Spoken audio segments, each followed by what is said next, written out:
ನಮ್ಮ ಹೆಮ್ಮೆಯ ಕರ್ನಾಟಕದ ಏಕೈಕ ಪ್ರಧಾನಿ ಅನ್ಸ್ಕೊಂಡಂತಹ ಎಚ್ ಡಿ ದೇವೇಗೌಡರನ್ನ ಎಲ್ಲಿ ಕೂರ್ಕೊಳ್ತಾ ಇದ್ದಾರೆ. ಗೋಮಠ ನಗರಿ ಸಾಧು ಸಂತರ ನೆಲೆಬೀಡು ಜಗಜ್ಯೋತಿ ಬಸವಣ್ಣನವರ ನಾಡಿಗೆ ಆಗಮಿಸಿರುವಂತಹ ಇಲ್ಲ ಹಿರಿಯ ರಾಜಕೀಯ ಧುರೀಣರು, ರಾಜಕೀಯ ಮುತ್ಸದ್ದಿಗಳು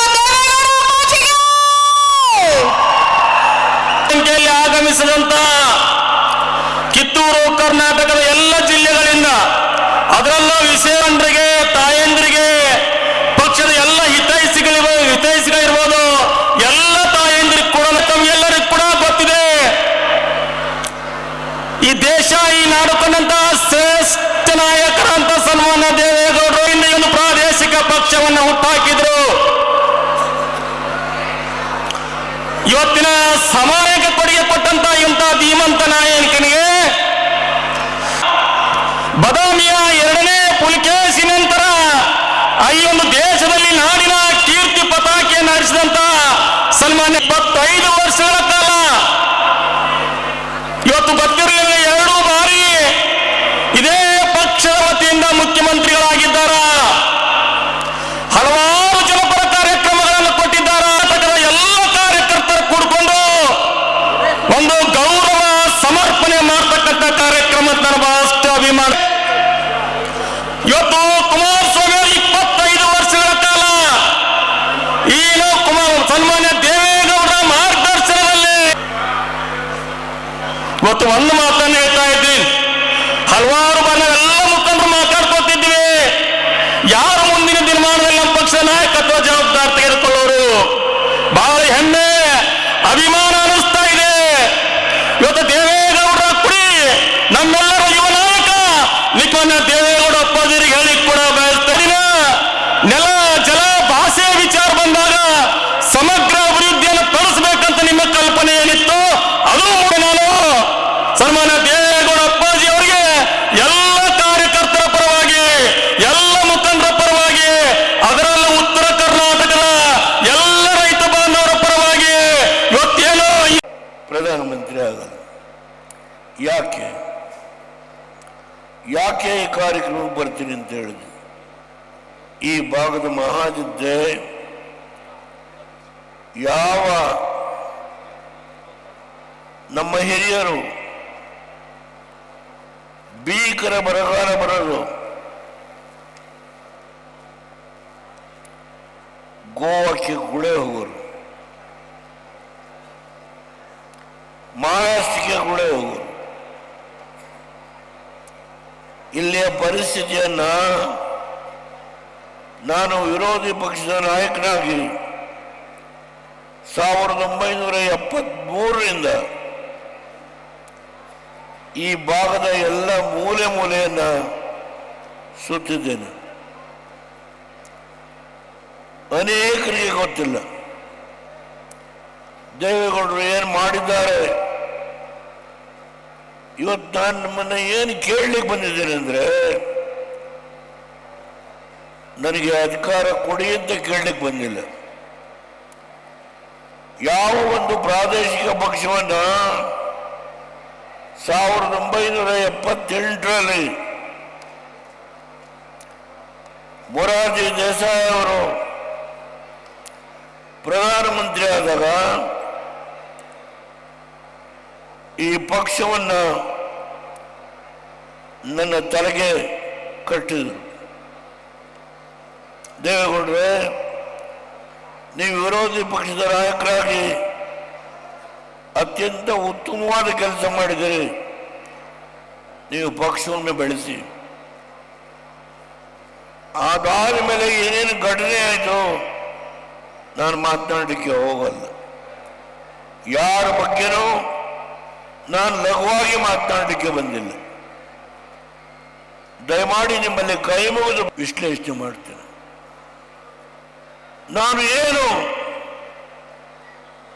ಇವತ್ತೇನು ಕುಮಾರಣ್ಣವರೇ, ನೀವು ಅಧಿಕಾರಕ್ಕೆ ಬಂದು 2 ಲಕ್ಷ ಹುದ್ದೆ ಖಾಲಿ ಇದೆ, ಅದನ್ನು ತುಂಬಬೇಕು ಅಂತ ಹೇಳಿ ಮೊನ್ನೆ ಧಾರವಾಡದಲ್ಲಿ ನಡೆದಂಥ ಒಂದು ಹೋರಾಟ ನಮ್ಮ ನಿರುದ್ಯೋಗಿ ಯುವಕರು.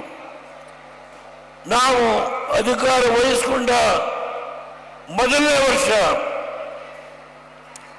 1.5 ಲಕ್ಷ ಹೆಣ್ಣು ಮಕ್ಕಳನ್ನ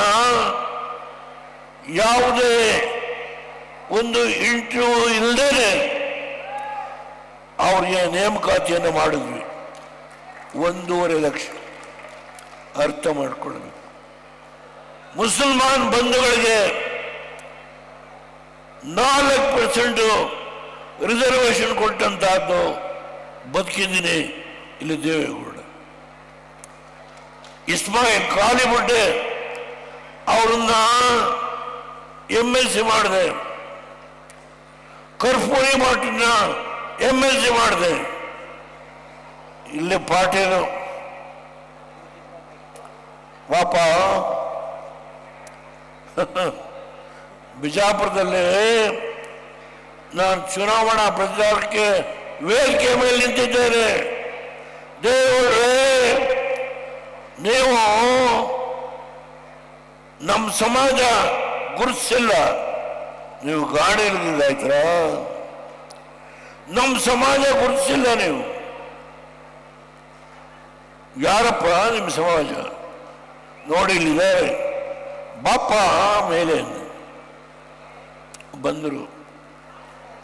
ಅವ್ರ ಕೈ ಹಿಡಿದು ನಾನು ಬೆಂಗಳೂರು ಹೋಗಿ ಈತನ MLC ಮಾಡ್ತೀನಿ ಅಂತ ಹೇಳಿ ಬಹಿರಂಗ ಸಭೆಯಲ್ಲಿ ಹೇಳಿದ್ದು ದೇವೇಗೌಡ. ದೇವೇಗೌಡನಿಗೆ ಜಾತಿ ಇಲ್ಲ, ದೇವೇಗೌಡನಿಗೆ ಜಾತಿ ಇಲ್ಲ. ಈ ರಾಜ್ಯದ ಅಭಿವೃದ್ಧಿ, ಕನ್ನಡ ಮಕ್ಕಳು ಕಿತ್ತೂರು ಕರ್ನಾಟಕ ಓಟ್ ಕೇಳಿದ್ರೆ ಕುಮಾರಣ್ಣ 25,000 ಕೋಟಿ ಸಾಲ ಮನ್ನಾ ಮಾಡಿ ಗ್ರಾಮ ವಾಸ್ತವ ಮಾಡಿದ್ರೆ ಗ್ಯಾರಂಟಿ ಗ್ಯಾರಂಟಿ ಗ್ಯಾರಂಟಿ. ಈಗ ಗ್ಯಾರಂಟಿ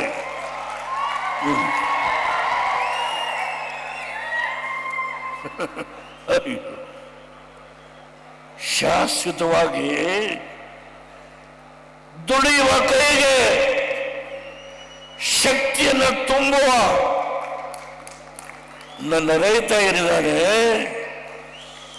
ಬೆಳೀತಾನೆ, ಕೊಡುತ್ತಾನೆ. ನೀಡುವ ಕೈ ಇದು ಕೇಳುವ ಕೈ ಅಲ್ಲ.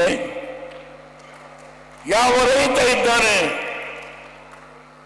ದುಡಿತಾನೆ, ಹೋರಾಟ ಮಾಡ್ತಾನೆ, ಅವನಿಗೆ ನೀರು ಗೊಬ್ಬರ ಸಕಾಲದಲ್ಲಿ ಸಾಲ ವ್ಯವಸ್ಥೆ ಮಾಡಿ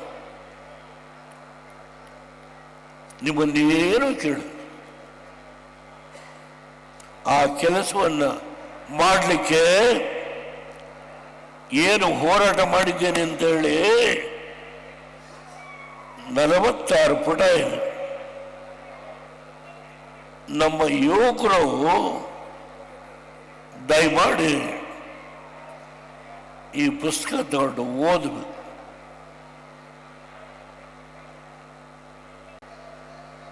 ನಾನು ಈ ಸರ್ಕಾರದ ಬಗ್ಗೆ ಒಂದೇ ಮಾತು, ನನ್ನ ರಾಜಕೀಯ ಜೀವನದಲ್ಲಿ ಇಂಥ ಒಂದು ಕೆಟ್ಟ ವ್ಯವಸ್ಥೆಯನ್ನ ಕೊಟ್ಟಿರ್ತಕ್ಕಂಥ ಸರ್ಕಾರ ನನ್ನ ಜೀವನದಲ್ಲಿ ನೋಡಿಲ್ಲ ನೋಡಿಲ್ಲ ನೋಡಿಲ್ಲ.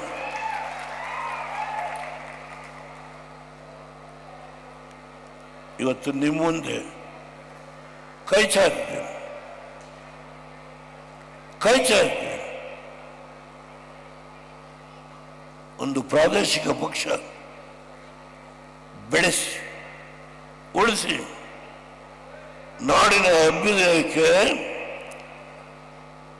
ಏನು 524ಕ್ಕೆ ಗೇಟನ್ನ ಏರಿಸಬೇಕು ಅಂತ ಹೇಳಿ ಟ್ರಿಬ್ಯುನಲ್ ಅವಾರ್ಡ್ ಕೊಟ್ಟಿದೆ, ಅದು ನೋಟಿಫಿಕೇಶನ್ ಆಗಿಲ್ಲ.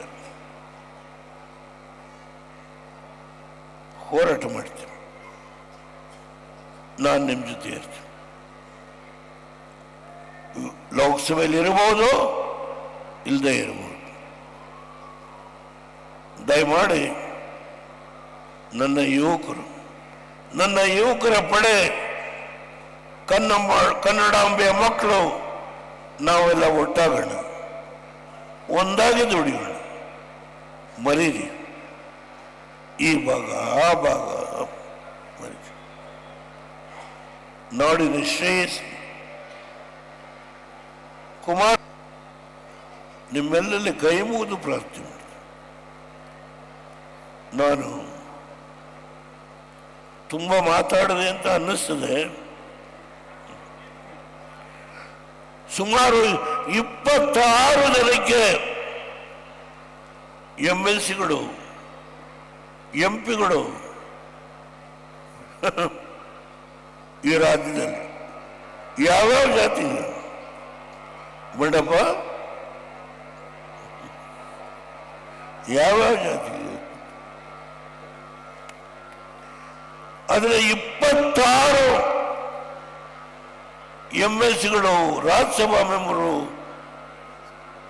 ಲೋಕಸಭಾ ಸದಸ್ಯರು ಮಾಡಿ. ದಯಮಾಡಿ ನಿಮ್ಮಲ್ಲಿ ಕೈ ಮುಗಿದು ಪ್ರಾರ್ಥನೆ ಮಾಡ್ತೀನಿ. ನಾವೆಲ್ಲರೂ ಒಂದು ತಾಯಿಯ ಮಕ್ಕಳು ಒಟ್ಟಾಗಿ ದುಡಿಯೋಣ, ಸಮೃದ್ಧಿಯ ಕರ್ನಾಟಕವನ್ನು ಕಟ್ಟೋಣ. ಇದು ನನ್ನ ಕೊನೆಯ ಬೇಡಿಕೆ. ನಿಮ್ಮೆಲ್ಲರಿಗೂ ಕೈ ಮುಗಿದು ಪ್ರಾರ್ಥನೆ ಮಾಡಿ ನನ್ನ ಮಾತನ್ನು ಮುಗಿಸ್ತೇನೆ. ಜೈ ಹಿಂದ್, ಜೈ ಕರ್ನಾಟಕ, ಜೈ ಭಾರತ್.